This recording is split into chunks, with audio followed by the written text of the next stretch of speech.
Welcome to Digital Design Lab number 9, Mod10 Counter. The objective of this lab is to design a Mod10 counter to represent the digits of a stopwatch.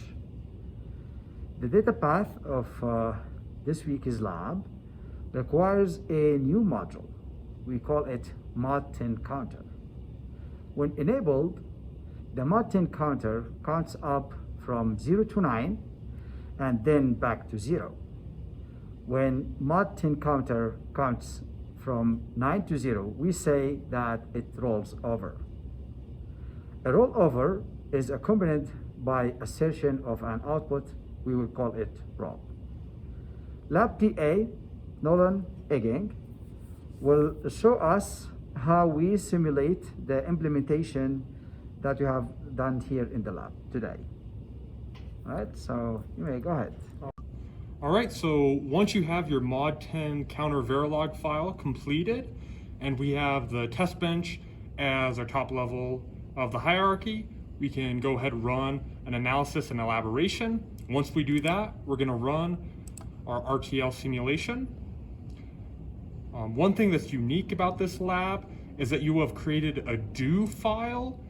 And so instead of doing the usual stuff where we go in here, we click simulate, and then we add waveform, we can just run that do file and it's gonna do all the wave specifications that we usually have to do manually. So once we're here, we're gonna go into the transcript at the bottom left corner, model sim.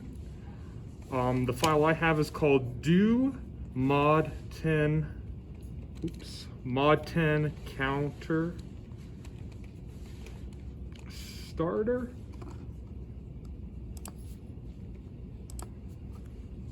There it is. We can go ahead and tab to complete that. We hit enter. It's going to do a little bit of magic for us. And we can see that our waves are up here ready to be simulated. Another thing that you can do is you can hit run 400. This will run it for 400 time units, so we don't have to go into the tools or the simulate area and press run 100 4 different times. So once we do that, we can take a look at our waves. You'll notice that once we have enable set to 1, for every count of the clock cycle, we're going to be able to count our current count up 1. And so we go from 0, 1, all the way up to 9.